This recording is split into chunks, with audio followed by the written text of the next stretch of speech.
রোজিনা রয়েছে আপনাদের সঙ্গে। এই মুহূর্তে দাঁড়িয়ে শিয়ালদা কোর্ট থেকে সরাসরি একদম এই মুহূর্তে একটাই কথা, শিয়ালদা চত্বরটা আপনাদেরকে দেখাবো। কোর্টের বাইরে এই মুহূর্তে নির্যাতিতার আর প্রতি যে অন্যায় হয়েছে তারা কার্যত এই মুহূর্তে আমি বলছি আমরা যে 162 দিন ধরে যে আন্দোলন আমরা করে গেছি, যে আমাদের দিদির বিচার আমরা কিন্তু ছিনিয়ে আনবো, এইটা আমরা প্রথম দিন থেকে বলে গেছি। সঞ্জয় রায় একা এই কাজ করেছে, এইটা আমরা মানতেই পারছি না, প্রথম দিন থেকে আমরা এটা বলে আসছি। আর আজকের 162 দিন পর আজকে শিয়ালদা কোর্টে দাঁড়িয়ে আমরা এই কথাটাই বলছি, সঞ্জয় রায় একা এই কাজটা করেনি, এটা আমরা মানতেও চাইছি না। যে সিএফএসএল রিপোর্টে বলেই দিয়েছে যে ক্রাইম সিনে পরিবর্তন করা হয়েছে, সেইটা সবাই মেনেছে। আমি বলছি এই মুহূর্তে দাঁড়িয়ে একদম আর কে আছে জানতে চাই, সঞ্জয় রায় একা নয়, এমনটাই মন্তব্য এই মুহূর্তে। এই কথাগুলো সঞ্জয় রায় একই নয় বলছেন, সঞ্জয় রায় একই নয়, এক নয়, সঞ্জয় রায় একা নয়, কখনই না, কখন এত বড় হত্যাকাণ্ড একা করতে পারে না। একে জাস্ট শিকন্ডি করেছে, জাস্ট শিকন্ডি করে ওকে দাঁড় করেছে, প্রশাসন নিজে হাত দিয়ে ফেলেছে। এই আন্দোলন আবার শুরু করতে হবে, এই আন্দোলন সরকারকে হাত ধরতে হবে। না না, আরো আছে, আমরা শুধু সঞ্জয় রায় না, আর যারা রয়েছে এর পেছনে প্রত্যেকের বিচার চাই। কারণ এই বিচার না হলে দেশে আবার এরকম একটা অভয়া হবে, আমরা সেটা চাই না। আমরা চাই যারা এর সঙ্গে জড়িত, সেই দিন ওই গন্তব্যস্থলে যারা ছিল প্রত্যেকে বিচার পাক, বিচার চাই। We demand justice. এই মুহূর্তে দাঁড়িয়ে একটাই একদম শিয়ালদা চত্বর থেকে মহিলারা রয়েছে, অসংখ্য মহিলারা, এখন সাধারণ মানুষ বলছেন যে বিচার চাই। ওই বিচার সবাই যেরকম ভাবে তাকিয়ে আছেন আমরাও চাইছি, বিচার চাই। আরে আমরা চাচ্ছি আজকে যে যাই বেরোবে সঞ্জয় রায় একা। আমরা বরুণ বিশ্বাসের দিদি আমাদের সঙ্গে আছে, বরুণ বিশ্বাসের দিদি কথা বলবো দিদির সাথে। সঞ্জয় রায় একা না, একা নয়। না, আমরা প্রথম থেকে বলে এসেছি সঞ্জয় রায় একা এই কাজ করতে পারে না। আমাদের এই মন্ত্রী, স্বাস্থ্যমন্ত্রী, উনি নিজে থেকে সাজিয়ে আজকে এখানে নিয়ে এসে নাটক করছে। আজকে দেশের মানুষ, সাধারণ মানুষ, ডাক্তার, সমস্ত মানুষকে বিপদের মধ্যে ঠেলে দিচ্ছে। মানে আসল যারা দোষী তাদের আড়াল করছে, তাদের আড়াল করে উনি চাচ্ছে আমি দেখো কত বড় মহান, এই মহান আমরা হতে দেবো না, এই বিচার আমরা মানি না। এই বিচারের নামে উনি প্রহসন করছে মানুষের সঙ্গে, মানুষকে আজকে এমন জায়গা, ভয়ঙ্কর জায়গা পৌঁছে দিয়েছে। এত বড় মিথ্যাবাদী, আমরা ওনাকে চাই গ্রেফতার করা হোক। মুখ্যমন্ত্রী বলছে আমি তো বিচার দিয়ে দিয়েছি। না না, এই বিচার আমরা মানি না, উনি নিজে থেকে সাজিয়ে দিয়েছে। তাহলে সিবিআই তদন্ত করে অনেক মন্ত্রী উদ্ধার করেছেন, সন্দীপ ঘোষ থেকে উদ্ধার করেছেন, সেগুলো গেল কোথায়? একা কেন সঞ্জয় রায়? আজকে সন্দীপ ঘোষ, আজকে তালা থানার ওসি, আজকে তাদের কাছে প্রমাণ লোপাট করেছে, সমস্ত আমরা শুনেছি, আমরা দেখেছি, ওরা বলেছেন। কিন্তু আজকে একা সঞ্জয় রায়কে কেন দায়ী করে তার সাজা দিচ্ছে? এই বিচার আমরা মানি না।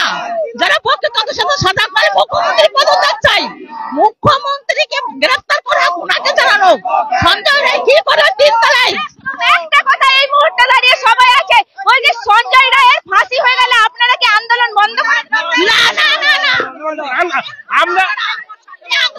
আমরা সঞ্জয়ের ফাঁসি হলো আন্দোলন চলবে, কারণ এখন পর্যন্ত যে পিওর যে দোষী রয়েছে তাকে অ্যারেস্ট করা হয়নি, তাকে অ্যারেস্ট না করা পর্যন্ত আন্দোলন চলবে। এই আন্দোলন আমরা ছাড়বো না, রাস্তা দখল করে আন্দোলন হবে, কিন্তু এর ফাঁসি হবে, কিন্তু আসল যে মূল দোষী তার আমরা ফাঁসি চাই।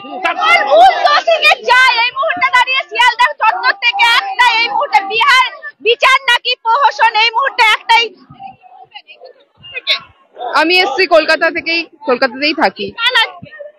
অবশ্যই ন্যায় বিচারের দাবিতেই এখানে আমরা এসেছি। আমরা সবাই বুঝতে পারছি যে সঞ্জয় রায় একাই এখানে দোষী নয়, বারবার সেই কথা উঠে এসেছে, এবং শুধু সঞ্জয় রায়কে শাস্তি দিলে চলবে না, বাকি যারা দোষী তাদের খুঁজে বার করতে হবে এবং শাস্তি দিতে হবে। বারবার যাদের নাম উঠে এসেছে, যারা প্রমাণ লোপাট করেছে, তাদের প্রত্যেকের শাস্তি চাই আমরা। দেখতেই পাচ্ছেন যারা প্রমাণ লোপাট করেছে তাদের শাস্তি চাই এই মুহূর্তে। একদম এই মুহূর্তে দাঁড়িয়ে দিদি যদি নাই থাকে, এই কন্যা যদি নাই থাকে, এই কেন্দ্র রাজ্য সেটিং ছাড়ো, আরজি করের বিচার করো। এই কেন্দ্র রাজ্য সেটিং ছাড়ো, এই কেন্দ্র রাজ্য সেটিং ছাড়ো, এই সিবিআই সেটিং ছাড়ো। এই বিচার যখন পাচ্ছি না, প্রতিবাদ ছাড়ছি না, বিচার যখন পাচ্ছি না, এই বিচার যত দেরি হবে আন্দোলন তীব্র হবে।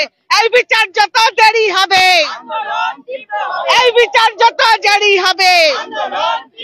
এই দর্শকদের লুকায় কে? প্রশাসন আবার কে? দর্শকদের লুকায় কে? এই ধর্ষকদের লুকায় কে? এই গুন্ডাদের লুকায় কে? এই গুন্ডাদের লুকায় কে? এই প্রীতিলতার কসম খাও, অধিকার ছিনিয়ে নাও।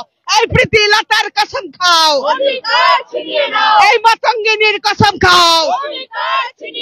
এই তেরি মুক্তি মেরি মুক্তি সবকি মুক্তি জিন্দাবাদ। এই তেরি মুক্তি মেরি মুক্তি সবকি মুক্তি জিন্দাবাদ।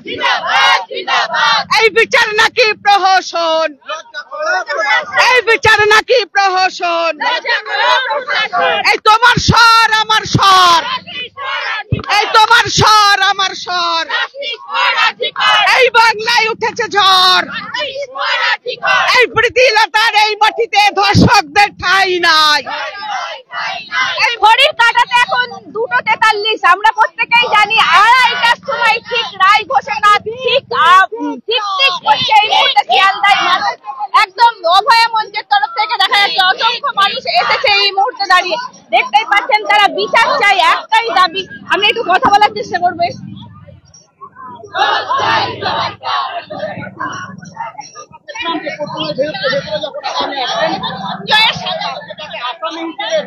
শিয়ালদা কোর্টে যদি হাজার মানুষের কণ্ঠস্বর শোনেন, তার চাওয়াটাই আমাদের চাওয়া, মেডিকেল সার্ভিস সেন্টারের চাওয়া। তারা চাইছে যে সঞ্জয় রায় ছাড়া আর কারা খুনি সেটা জানতে চায়। নাম্বার 1, তারা জানতে চাইছে প্রকৃত খুনিরা ধরা পড়ুক, এবং যতক্ষণ না পর্যন্ত প্রকৃত খুনিরা ধরা না পড়ছে ততক্ষণ মানুষ শান্ত হবে না, মানুষের ক্ষোভ নিববে না, রাজপথ ছাড়বে না। আজকে অভয়ের মা বাবা যেমন কাঁদছে, বিচার, প্রকৃত বিচার তারা পায়নি মনে করছে, তেমনি সাধারণ মানুষও তাই মনে করছে। ফলে লড়াই আমাদের চালিয়ে যেতে হবে। যদি ফাঁসির সাজা হয়ে যায় তাহলে কি আপনারা খুশি হয়ে লড়াই তুলে নেবেন? সঞ্জয়ের সাজা হোক, এটা নিয়ে কোনো আপত্তি নেই, কিন্তু অভয়কে যারা খুনের সঙ্গে যুক্ত, মোটিভ কি এই খুনের সেটা না জানতে পারলে সত্য বেরিয়ে আসবে না, এবং আরো 1, 2, 5টা অভয়া কিন্তু তৈরি হবে। যতক্ষণ না পর্যন্ত সত্য না বেরিয়ে আসছে, একা সঞ্জয় রায় যে খুন করতে পারে না সেটা সেন্ট্রাল ফরেন্সিক সায়েন্স ল্যাবরেটরি বলে দিচ্ছে, সেটা মাল্টিপল যে বিভিন্ন অর্গানাইজেশন থেকে যে রিপোর্ট করতে এসেছিল তারা বলে দিচ্ছে, এবং ফরেন্সিক রিপোর্টে পরিষ্কার আছে যে আরো 4 জনের ডিএনএ, সেই ডিএনএ কার? সিসিটিভিতে দেখা যাচ্ছে 68 জনের গতিবিধি রাত 2:30টার পর থেকে। একা সঞ্জয় রায় ছাড়া কাউকেই আইডেন্টিফাই করতে পারলো না সিবিআই। তাহলে কারা বাকি 67 জন কারা? এখানেই কিন্তু সত্যটা লুকিয়ে রয়েছে। 8 তলার ঘর এখনো তালা চাবি, 8 তলার ঘর, সেই ঘর অর্থোপেডিক ডিপার্টমেন্ট এখনো তালা চাবি, যেখানে রক্ত থাকার কথাই ছিল না, সেই ঘর কেন গেল না সিবিআই? এই প্রশ্নগুলোই তো মানুষের মধ্যে ঘুরছে। ফলে সঞ্জয় রায় ছাড়া বাকি যারা দোষী তাদের সাজা হোক, সত্য বেরিয়ে আসুক। এই সত্যকে যদি বার করতে হয় তাহলে লড়াই আরো তীব্র করতে হবে, আমরা সেই লড়াই রাস্তাতেই থাকবো।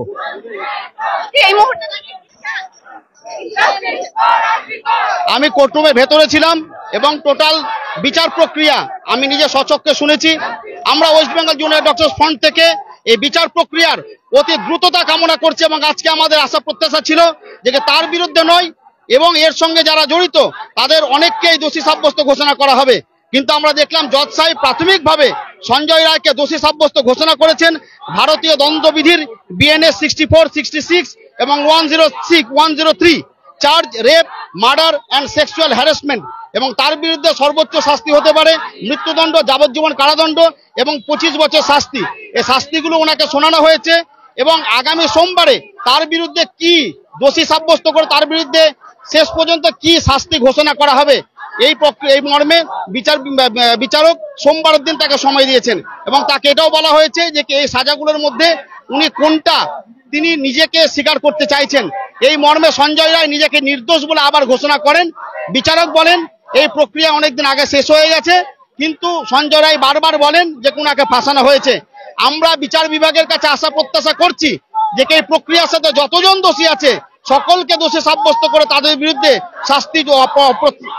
জিজ্ঞাসা করবো, কোর্টরুমের ভেতরে সঞ্জয় ছাড়া আর কারো বিরুদ্ধে চার্জশিট জমা করা বা সঞ্জয় ছাড়া আর কারো নাম আপনি কি শুনেছেন? এই মর্মে একমাত্র আজকে দোষী হিসেবে সঞ্জয় রায়কে দোষী হিসেবে ঘোষণা করা হয়েছে। সঞ্জয় রায় ছাড়া অন্য কাউকে দোষী হিসেবে ঘোষণা করা হয়নি বা অন্য কোনো নামও আজকে আসেনি। তাই আজকে প্রাথমিকভাবে সঞ্জয় রায়কে বিএনএস 64, 66 এবং 103 রেপ, মার্ডার এবং সেক্সুয়াল হ্যারাসমেন্ট এই দোষে তাকে দোষী সাব্যস্ত করা হয়েছে। তার বিরুদ্ধে সর্বোচ্চ শাস্তি ঘোষণা করা হবে আগামী মানডে। এই মর্মে ডেথ, সর্বোচ্চ সাজা এবং তার পরবর্তী যাবজ্জীবন কারাদণ্ড এবং 25 বছর কারাদণ্ড কোনটা তার বিরুদ্ধে শাস্তি ঘোষণা করা হবে। জজ সাহেব স্বীকার করেছে এই যে শাস্তি তাকে ঘোষণা করা হয়েছে, সঞ্জয় কি স্বীকার করেছে? সঞ্জয় রায় নিজেকে প্রাথমিকভাবে নির্দোষ বলে বলছেন এবং উনি বলছেন উনাকে চক্রান্ত করে ফাঁসানো হয়েছে। এক কথায় দাঁড়িয়ে আছে, হ্যাঁ এক কথায় দাঁড়িয়ে আছে। তো এই মুহূর্তে দাঁড়িয়ে বঙ্গ টিভির এক্সক্লুসিভ আপনারা দেখছেন কোর্টের মধ্যেকার খবর। কোর্টের মধ্যে সঞ্জয়কে দোষী ঘোষণা করা হয়েছে কোর্টের মধ্যে। এই মুহূর্তে দাঁড়িয়ে আপনারা ব্রিক ব্রেকিং বঙ্গ টিভির পর্দায় যারা অসংখ্য দর্শক রয়েছেন তাদেরকে কোর্টের মধ্যে কি হয়েছে জুনিয়র ডাক্তার ফোরাম থেকে একজন ছিলেন উপস্থিত।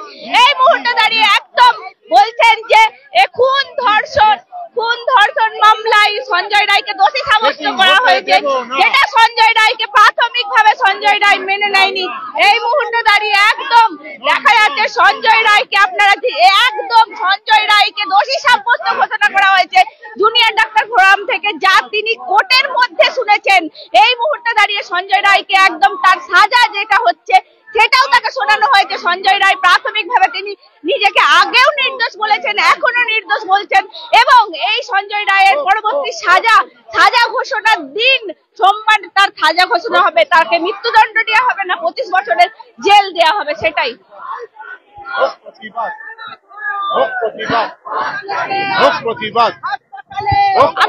আপনাদেরকে সঙ্গে থাকার জন্য অনুরোধ করবো। রীতিমতো একদম এই মুহূর্তে দাঁড়িয়ে আপনাদেরকে জানাচ্ছি যে বিগ ব্রেকিং যেটা বঙ্গ টিভিতে আপনারা দেখতেই পাচ্ছেন যে সঞ্জয় রায়ের সাজা ঘোষণা সোমবার হবে। আগামী সোমবার সঞ্জয় রায়ের সাজা ঘোষণা হবে। সঞ্জয় রায়কে কিন্তু দোষী সাব্যস্ত করা হয়েছে খুন এবং ধর্ষণের মামলায়।